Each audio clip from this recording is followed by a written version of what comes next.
बाबा बुल्ले शाह साहब ने एक शेर में फरमाया है कि नींद नवे के बिस्तरा ते भूख नवे के मांस मौत नवे के उम्र नू ते इश्क नवे के ज़ात।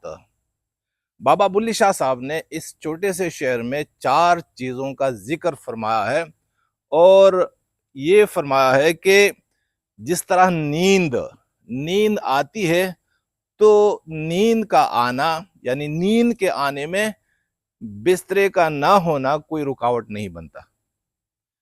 बिस्तरा हो या ना हो, जब नींद आ जाती है तो आदमी सो जाता है, भले बिस्तरा हो या फर्श हो। इसी तरह जब भूख लगती है तो आम तौर पर भूख को मिटाने के लिए किस्म किस्म के खाने तैयार किए जाते हैं और हमारी समझ में यूं आता है कि हम तब खाते हैं जब अच्छी खुराक बनती है, अच्छा खाना बन जाता है, जैसे गोश्त, मुर्गी और पुलाव।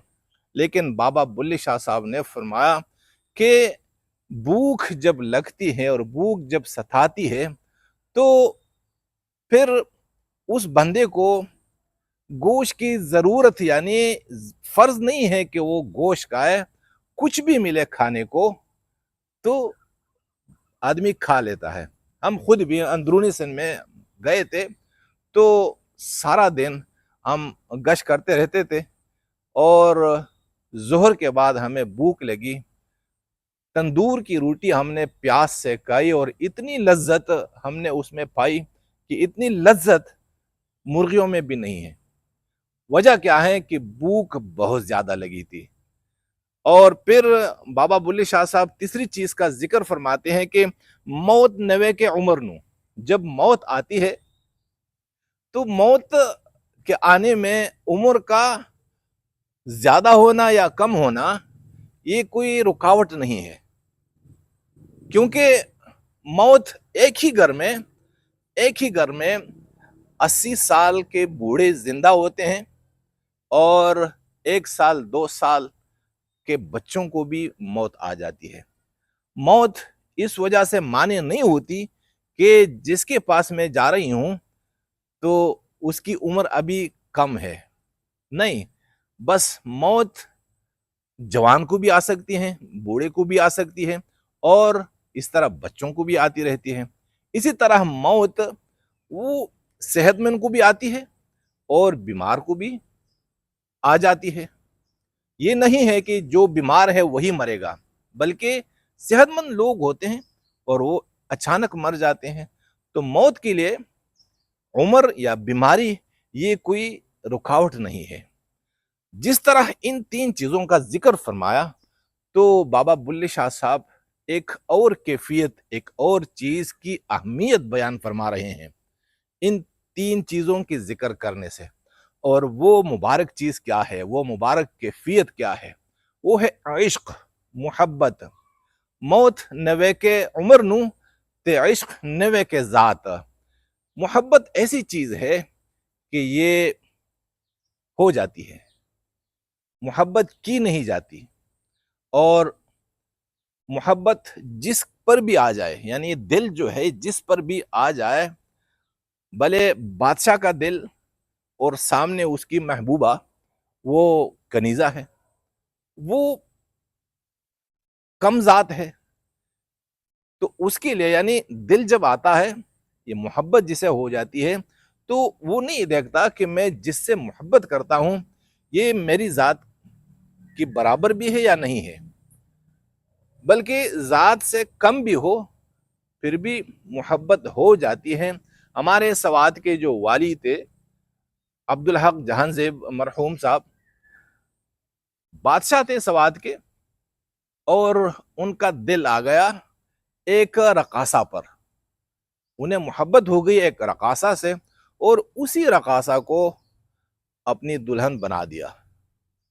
फिर वालिद जब जिंदा थे उनके, तो यानी उस वक्त वालिद साहब भी उनके जिंदा थे, उन्होंने ढांटा कि ये क्या किया आपने, हम सवात के बादशाह और सैयद फैमिली से ताल्लुक, और फिर आपने शादी की तो एक रकासा से शादी की।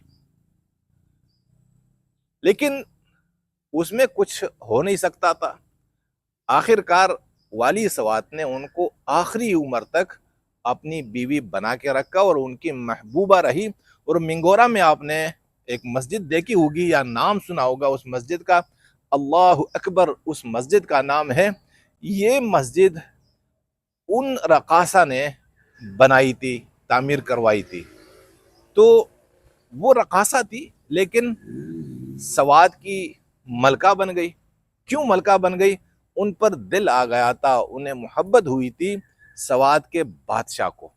تو بابا بلے شاہ صاحب عشق کے بارے میں یہ کہتے ہیں کہ بھائی عشق یعنی محبت یہ ایک کیفیت ہے اور کسی کے اختیار میں نہیں ہے کہ بھائی میں جس سے چاہوں اس سے میری محبت ہوگی۔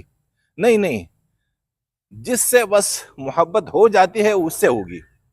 اور پھر اس سے یہ بات بھی اخذ ہو سکتی ہے کہ اسی طرح اللہ بھی محبت فرماتے ہیں، اور اللہ تعالی جس سے محبت فرماتے ہیں تو اللہ کو بھی عشق ہو جاتا ہے، اللہ سبحانہ و تعالیٰ کو بھی محبت ہو جاتی ہے۔ اللہ کی محبت جس پر بھی آ جائے اس کے لیے داڑھی، پگڑی، امامے اور اسی طرح تسبیح اور سفید لباس اور حافظ بننا، عالم بننا، پیر بننا، یہ چیزیں موانع نہیں ہیں اور یہ چیزیں شرائط بھی نہیں ہیں۔ بس اللہ تعالیٰ جس کو چاہے اور جس پر بھی اللہ تعالیٰ کو محبت آ گئی تو وہ اللہ کا محبوب بن سکتا ہے۔ اسی طرح ہم نے تو یہی سوچا ہے کہ بھائی اللہ کے محبوب کون ہوں گے؟ جو لمبی لمبی دھاڑی والے ہیں، جو منبر رسول پر بیٹھتے ہیں اور ان کے پاس علوم ہیں دین کے، یہ اللہ کے محبوب ہوں گے۔ لیکن اللہ کسی کو بھی اپنا محبوب بنا سکتے ہیں، کیونکہ محبت ہو جاتی ہے، کی نہیں جاتی، اور اللہ تعالیٰ کو بھی اسی طرح محبت ہو جاتی ہے اور کسی کو بھی اپنا محبوب بنا لیتے ہیں بغیر داڑھی والے، اور ظاہری طور پر وہ ایک فاسق نظر آتے ہیں لیکن اندر سے وہ اللہ کے محبوب ہوتے ہیں۔ ہم نے خود دیکھے ہیں ایسے لوگ کہ اہل شریعت کی نظر میں وہ فاسق نظر آتے ہیں لیکن اللہ تعالیٰ کے محبوب ہوتے ہیں اور ان سے اللہ تعالیٰ محبت فرماتے ہیں۔ بہت سارے ایسے واقعات ہیں، میں بیان کر سکتا ہوں لیکن ویڈیو لمبی ہو جائے گی۔ تو یہ بابا بلے شاہ صاحب ہیں، اللہ تعالیٰ ان کے درجات کو بلند فرمائے اور اللہ تعالیٰ ان کی قبر کو نور سے بھر دے۔ انشاءاللہ بابا بلے شاہ صاحب کی شاعری پر بات چیت ہوتی رہے گی آپ سے۔ اللہ آپ کو جزائے خیر دے۔